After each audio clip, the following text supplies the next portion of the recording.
Hello, I am Shaquana, and welcome to my YouTube channel, Shaquana Speaks, where I speak the truth in life and regarding the Bible, parenthood, being a wife, being a mother, and all the things. I want to spend this time focusing on the 5 love languages. Before I go in too deep about that, let's first break down the word language and what exactly that means.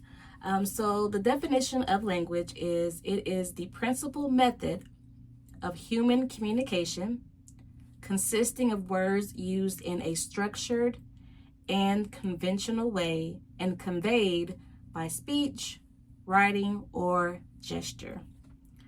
Language is also understanding one another as a result of shared opinions or values. The Latin definition for language is tongue. The first scripture that comes to my mind in regards to the word tongue is Proverbs 18:21. Death and life are in the power of the tongue, and those who love it will eat its fruits. A couple of other scriptures that references the word tongue is Ephesians 4:29. Let no corrupting talk come out of your mouths, but only such as is good for building up, as fits the occasion, that it may give grace to those who hear. Colossians 4:6. Let your speech always be gracious, seasoned with salt, so that you may know how you ought to answer each person. And Proverbs 15:4, a gentle tongue is a tree of life, but perverseness in it breaks the spirit. We all have a unique love language that's tailor-made to our unique personality, how we give love and how we receive love. If you're not familiar, the concept of love language is taught extensively by Gary Chapman, who wrote several books on the topic, including the 5 love languages of children. I know it's very popular to see the love language in regards to on how it relates in regards to husband and wife, but it also is beneficial for children as well. The interesting part is we naturally communicate our love to others using our own love language because that's our own language. But this can hinder the flow of the love exchange because, as you know by now, we receive love best in our own language. This really encouraged me speaking my daughter's love language, and I pray it helps you too. I believe it's important to make sure that our children's love tank is being filled. Sometimes we as parents can experience frustration with our children's behavior, but we have to pause and take a moment to make sure that their basic needs are met first. Quickly share with you Maslow's hierarchy of needs as it relates to children. So all children, they need their basic needs met. These are their psychological needs. So they need access to fresh air, clean air, water, food, shelter, sleep, and clothing. The next level of needs that are needed, the next level is safety needs. That's personal security, access to adequate resources, and also good health. The next tier is love and belonging. So that is intimacy, family, a sense of connection. This is where the 5 love languages fall in. Also, it can apply to esteem as well. So showing our children respect, building up their self-esteem, recognizing them, giving them the freedom within the necessary realm of protection, because we don't want to give them too much freedom, but enough for their age that they can also feel powerful in. Because if children, especially toddlers, if they feel powerless, they will have a tantrum. And then the final tier is self-actualization. So that's a desire to become the most that one can be.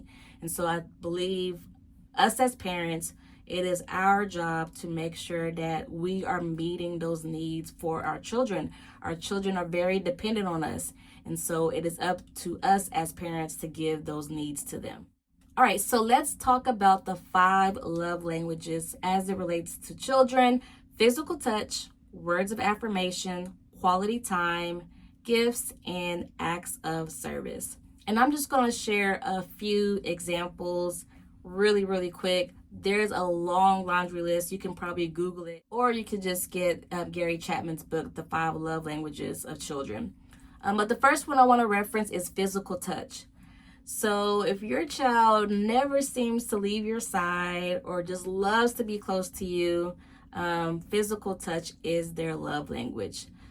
It's very important to know that if you reject their hugs, their kisses, them wanting to cuddle, they will likely feel rejected themselves. So it's very important for us as children to be intentional. So we have to initiate the hugs, initiate the high fives, the physical contact, initiate it throughout the day. So one suggestion is give them a spa day. Run their bath water, especially if they're young, run their bath water, put the bubbles in there, give them all the things needed for the spa day, and just lotion them after they're out their bath, and give them massages. They will truly love it. The second one is words of affirmation. If your child is highly motivated by your words, this is their love language. These children, they will be more affected by harsh verbal correction or discipline. So it's very important that we give them respect, correct them in private and not in public. Because if you do it in public, they're going to feel very embarrassed, shame, and have a lot of condemnation. One recommendation that I would mention for a word of affirmation is put love notes in their lunchbox, or put it on sticky notes around the house. Also, let them catch you talking positive about them when they're not in the room. Like, make sure that they're nearby and just kind of pretend that you don't realize that they're there. And while you're talking to someone else, really brag on them, really just talk about them, really just boost their self-esteem up. This works. Another thing is you can start a parent-child journal. So have one journal that you both share, and you write in it, and she reads what you write and respond, and just go back and forth, and letting that be your journal between you and your child. Besides saying I love you, use phrases like thank you for being in my life, and I enjoy spending time with you, and I'm glad we are doing this activity together, or I'm always here for you. So broaden your phrases up and use more than just I love you. The third love language is quality time. If every time you turn around, they're looking to see what you're doing, they're wanting to connect, this is their love language. If they are not getting the attention that they're seeking out from their parents, they will often resort to getting attention elsewhere. And this is where negative attention can come in. So it's very important that we are giving our children attention. So an example can be cooking together and including them in the cooking process. Don't make them feel like a burden, but schedule regular day dates with your child. I only have one biological child, so it's easier for me. But if you have multiple kids, I recommend that you do it on their birthday. So for example, if you have a child born on the 5th, another child born on the 16th, and another child born on the 20th, then every month around the 5th, spend one-on-one time with that child. And on the 16th, one-on-one time with that child. And on the 20th, one-on-one time with that child. This should be done without distractions, without the other siblings around, especially if you have a lot of children and you have sometimes the youngest child can, always want to be in the action. but you want to make it very clear to every child that this is my one-on-one time with your brother or your sister, and your time is another time. Now, of course, we're constantly spending time with our children throughout the month, but I just want us to make sure that we're being very intentional so that no child feels left out. Another love language is gifts.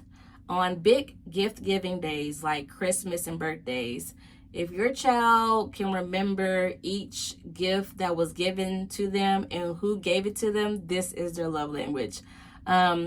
These children will also collect and store what seems to be just random stuff, but they just, they hold on to things and they don't forget. Like if you try to, like me, try to get rid of toys, like my child, she does not forget. So if this is their love language, you want to make sure that you're giving them meaningful gifts, personalizing the gifts even, and also creating space for their items. Like try not to throw it away. And also experiences. I'm very big on doing experiences for my child. That's what we do for her birthday is experiences. And so that too can also be a gift. Not every gift is always something that can be purchased and handed to you, but experiences count as gifts as well. So park, library, the zoo, little